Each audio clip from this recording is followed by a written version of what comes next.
जैसा कि हम देख रहे हैं कि दिल्ली में ऑक्सीजन की काफ़ी कमी रही है पिछले कुछ दिनों में। एक तरफ जहां केंद्र सरकार से हम ऑक्सीजन ले रहे हैं, दूसरी तरफ हमारी अपनी भी कोशिश है कि हम अपने स्तर के ऊपर जितनी ऑक्सीजन पैदा कर सकें, हम वो कोशिश कर रहे हैं। तो राजा हरिश्चंद्र हॉस्पिटल में अभी हम लोग खड़े हैं। यहाँ पे ये 330 लीटर का एक प्लांट लगाया गया है ऑक्सीजन का, जो कि दिन में 50-60 सिलेंडर भरने की क्षमता रखता है। और अगर सीधे पाइपलाइन से अगर ले जाया जाए तो 33 पेशेंट्स इसके ऊपर 24 आवर्स इस पर किए जा सकते हैं। तो इससे अस्पताल को काफ़ी मदद मिलेगी। 200 बेड का हॉस्पिटल है और 33 पेशेंट को अगर ये केटर करता है तो थोड़ी मदद मिलेगी। इसी तरह के लगभग 48 ऑक्सीजन प्लांट्स हम लोग पूरी दिल्ली में अलग अलग जगहों पे लगा रहे हैं, और उसमें से 21 प्लांट जो हैं वो फ्रांस से हम लोग इंपोर्ट कर रहे हैं और बाकी हमारे देश से ही हैं। तो ये छोटे प्लांट्स हैं, लेकिन मैं समझता हूँ कि इससे काफ़ी सपोर्ट मिलेगा, जो पूरा सिस्टम ऑक्सीजन की कमी की वजह से तनाव में अभी आ गया है। सर, आज आपने प्रेस कॉन्फ्रेंस में भी जिक्र किया था कि ऑक्सीजन की जितनी ज़रूरत है अगर दिल्ली को पूरी कर दी जाती है। मैं केंद्र सरकार का, सुप्रीम कोर्ट का, हाई कोर्ट का शुक्रिया अदा करना चाहता हूँ। उन सब के प्रयासों से कल पहली बार हम लोगों को 700 टन ऑक्सीजन दिल्ली को मिली है।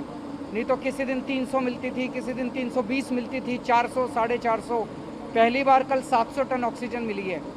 तो आप देखेंगे पिछले 24 घंटे में कहीं से कोई इस तरह के मैसेज नहीं आ रहे कि यहाँ 2 घंटे की ऑक्सीजन बची है, 1 घंटे की ऑक्सीजन बची है। दिल्ली की ज़रूरत 700 टन ऑक्सीजन की है। अगर हमें डेली 700 टन ऑक्सीजन मिल जाए तो दिल्ली में अस्पतालों के अंदर फिर समुचित व्यवस्था हो सकती है।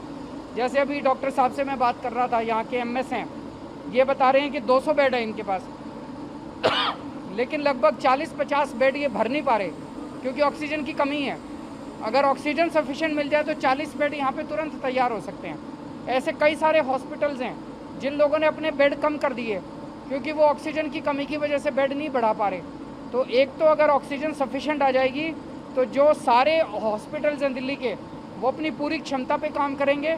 और कई हॉस्पिटल्स ने हमें कहा है कि वो क्षमता से ज़्यादा भी बढ़ के काम कर सकते हैं, अपने 100-50 बेड एक्स्ट्रा भी लगा सकते हैं।